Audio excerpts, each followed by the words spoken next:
Assalamualaikum warahmatullahi wabarakatuh. Rekan-rekan sekolah paralegal Sugni Tumi yang saya hormati dan saya banggakan.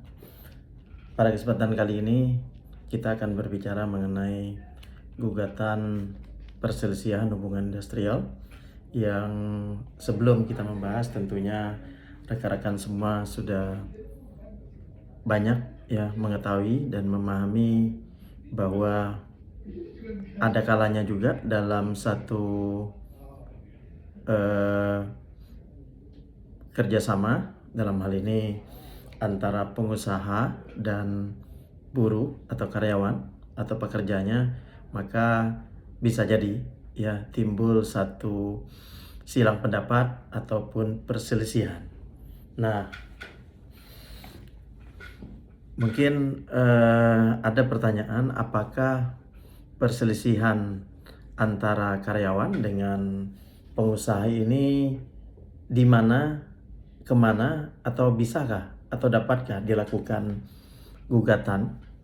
Lalu kemana bisa dilakukan gugatan atas perselisihan dari hubungan kerja atau hubungan industrial ini? Sebelumnya sama-sama perlu kita ketahui bahwa ternyata ada mekanisme, ada media bagi para karyawan yang tidak puas dengan penyelesaian dari pengusaha atau di kalangan perusahaan atas permasalahan hubungan industrial yang dialami oleh pekerja.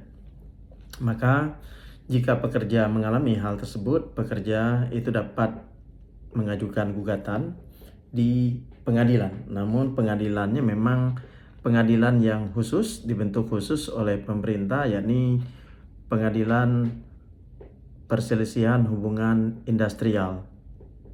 Dan pengadilan ini adanya di pengadilan negeri dan saat ini biasanya hanya berada di ibu kota provinsi. Jadi memang tidak banyak pengadilan yang bisa mengadili sengketa hubungan industrial dan itu terbatas, dan walaupun memang area coverage-nya bisa mewakili beberapa daerah.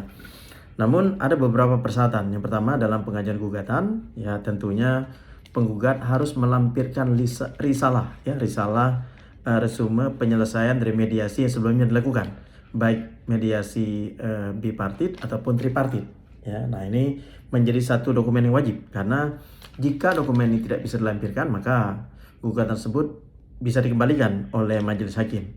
Lalu dalam mengajukan gugatan, pihak yang mengajukan gugatan, dalam ini pekerja misalnya, dapat melakukan dengan sendiri ataupun memberikan kuasa kepada advokat dan paralegal, atau juga kepada serikat buruh. Lalu di mana gugatan dapat dilakukan? Dalam panduannya, gugatan itu dapat dilakukan ke Pengadilan Hubungan Industrial pada pengadilan negeri yang daerah hukumnya meliputi tempat ataupun lokasi di mana penggugat atau buruh tersebut bekerja. Nah itu disebutkan dalam pasal 81 Undang-Undang Penyelesaian Perselisihan Hubungan Industrial. Lalu kapan daluarsa atau batas waktu yang disampaikan agar pengajuan gugatan dapat diterima? Nah, pengajuan gugatan untuk hubungan industrial ini dapat diterima hanya masanya adalah 1 tahun sejak diterimanya surat atau keputusan PHK dari pengusaha. Lalu biasanya dalam pemeriksaan gugatan, hakim tentunya akan memeriksa isi gugatan. Jika terdapat kekurangan, maka hakim akan meminta penggugat untuk menyempurnakan gugatannya. Dan gugatan dalam hal ini tentunya apakah bisa dicabut oleh penggugat? Gugatan bisa dicabut dengan beberapa persyaratan, misal gugatan dapat dicabut sebelum tergugat memberikan jawaban. Jika tergugat sudah memberikan jawaban, maka pencabutan gugatan itu harus disetujui atau disepakati oleh pihak tergugat. Lalu pemeriksaannya ada dua. Biasa dalam pengadilan hubungan industrial ini ada pemeriksaan acara biasa, ya, yang biasanya memang dilakukan sesuai dengan aturan dalam pemeriksaan pengadilan, yang dimulai dengan biasanya pembacaan gugatan, lalu ada jawaban, bisa jadi nanti ada putusan selah, ya, lalu ada persidangan terbuka, ya, dan ada juga lanjut dengan replik, duplik, lalu ada pembuktian, dan terakhir adalah putusan dari majelis hakim, ya, yang dalam pemeriksaan acara biasa ini harus diputuskan oleh majelis hakim dalam waktu 50 hari terhitung sejak sidang pertama dilakukan.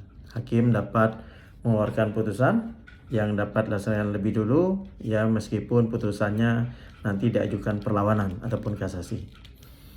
Dalam pemeriksaan cepat, nah ini agak berbeda dalam hal kepentingan putusan majelis hakim, ya. Nah, di sini dalam pemeriksaan secara cepat ini biasanya majelis hakim menggunakan tenggang waktu untuk jawaban dan pembuktian itu tidak melebihi 14 hari kerja.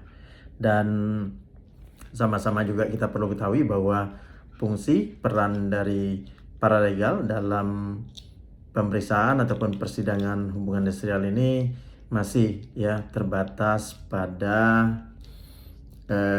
tugas dan fungsi membantu, baik membantu langsung pihak penggugat atau tergugat, atau juga membantu advokat atau pengacara jika paralegal bekerja di bawah pengacara atau di bawah kantor hukum pengacara tertentu, seperti itu. Dan yang sudah bisa dipastikan dan yang harus menjadi panduan paralegal bahwa paralegal tidak diperbolehkan untuk memberikan nasihat hukum dan juga mendampingi klien kita di pengadilan. Demikian pembahasan uraian untuk persidangan hubungan industrial yang dapat saya sampaikan. Wabillahi taufiq wal hidayah. Wassalamualaikum warahmatullahi wabarakatuh.